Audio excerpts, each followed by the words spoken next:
Hey, this is estimating the linear correlation coefficient, or the R-score for the scatter plot shown below.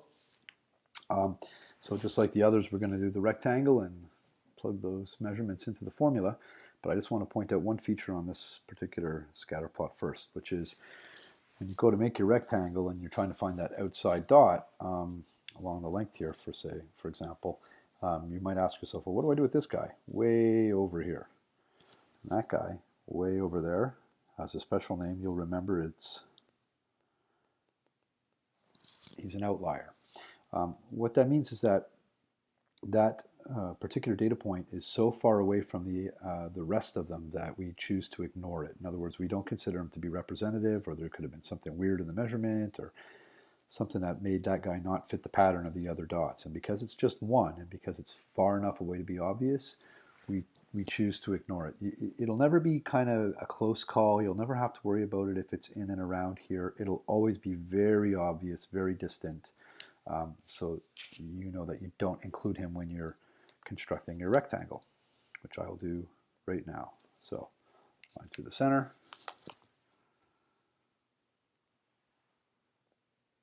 Come across once. Twice. And now we come out to get the length, and that's where sometimes having a see-through ruler can make your life a little bit easier. You can find those dots nice and easily. And there we go. So you can see that the distance from that rectangle, had I included him, would have really skewed the measurement just from one little dot that has no relationship to the rest. The measurements now, line it up nice and neat, and I get 9.5, 9.6.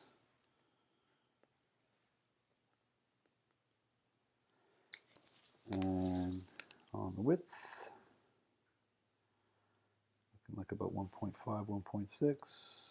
Yeah, whoops. Call that 1.6.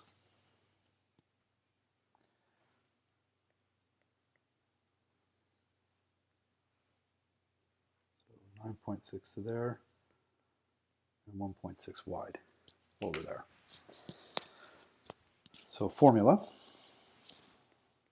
R is equal to, plus or minus, open brackets, 1 minus small over big.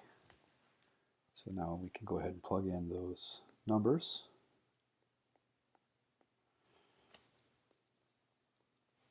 Small was 1.6, we said.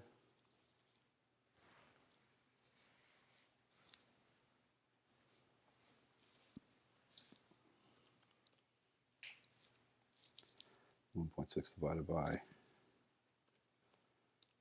9.6, which is giving me 0.16 repeating on the 6, so 0.17 when you round that off. I'm going to go 1 minus 0.17. That gives me a 0.83. So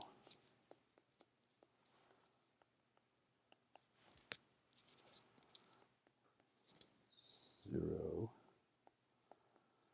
0.83, and then of course again at the end, the last decision we need to make is, hey, are we going to call that 0.83 a positive or a negative? And that depends on the direction of these dots, and by now we know that this is a positive correlation. And so the last step becomes just to write that final answer out. We make that decision, and R is equal to positive 0.83. Again, you're allowed a range here, so we would take anything from 0.78 all the way up to 0.88.